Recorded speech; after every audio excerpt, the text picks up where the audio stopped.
তাড়াতাড়ি হয়ে গেল বলো পুজো দাও।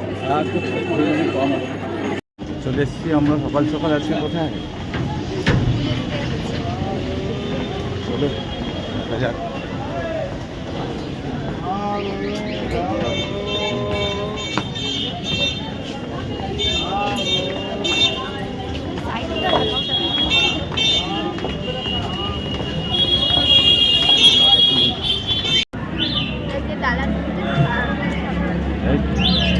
এখন যাচ্ছি পুজো দিতে।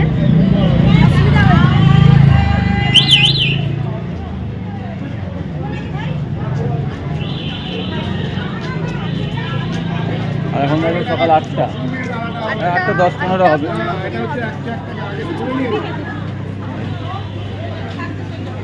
এখন অনেকেরই এসে চলে এসছি।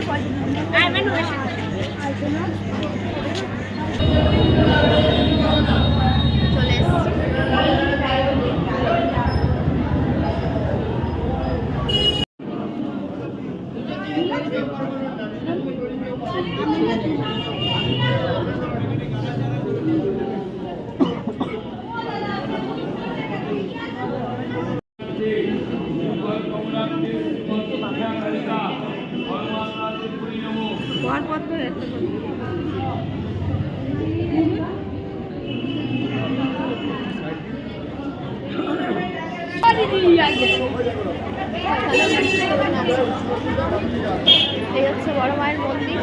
তাড়াতাড়ি হয়ে গেল বলো পুজো দাও। আজকে যেহেতু বুধবার তো এই জন্য ভিড়টা কম। ভালোই হলো, পুজোটা দেওয়া হয়ে গেল। আর বাড়ি যদি একটু মানে লাইন ফাইন থাকতো তাহলে কুপনটা নিয়ে খাওয়া যেতে পারতো। এখানে একটা মন্দির, বড় মায়ের লেখা আছে না? সব আছে।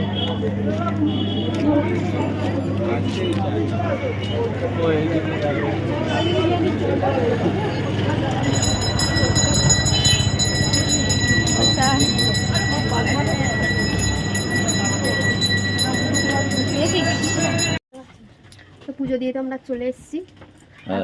আর খুব ভালো পুজো দিয়েছি আমরা, তাই না? পুরো সামনে গিয়ে পুজো দিয়েছি। মানে অন্যদিন হলে পরে হয়তো মানে প্রচুর ভিড় হতো। আজকে একদমই ভিড় কম ছিল। ভিড় কম ছিল আর পুরো ভালো মতন একটু দাঁড়িয়ে সামনে। অনেক তাড়াতাড়ি পুজো দিয়ে বাড়ি চলে এসেছি। হ্যাঁ, 1.5 ঘন্টার মধ্যে হয়ে গেছে সব। মানে বাড়ি থেকে গেলাম, ট্রেনে করে গেলাম, আসলাম 1.5 ঘন্টা না 2 ঘন্টা লেগে। 2 ঘন্টা, ওই তো 2 ঘন্টা। তাও 2 ঘন্টার মধ্যে পুরো বাড়ি চলে এসেছি পুজো দিয়ে। তাই প্রথমবার গেলাম, এতদিন আমরা যাইনি, এত সামনে তাও আমরা যেতে পারি। যতদিন মা না চাইবে ততদিন কি যা হবে। চলো, জয় বড় মা। জয় বড় মা। তো আবার দেখি, বেশ ভালোই লাগলো। শুধু একটু ওখানে গিয়ে একটু গঙ্গায় যাবো আমি ভুলে গেছিলাম, মনে ছিল না, নইলে যেতাম। তো এখন আমরা চা টা খাবো। একবার খেয়ে এসছে, আমি খাইনি, ও খেয়ে এসছে। হ্যাঁ, আমি চা খাইনি কারণ ওই কাগজের কাপে চা আমার একদমই পছন্দ না। আমার আবার ভাড়ে খেতে ভালো লাগে, তাই। না, বাইরে তো কাপেই খাবো। চলো, সারাদিন কি রান্না বান্না হয়। ভেবেছিলাম ওখানেই খাবো যদি ভিড় থাকে, কুপন টুপন কেটে ঠাকুরের ওখানে, তো ভিড় তো ছিল না, তাই ঘরে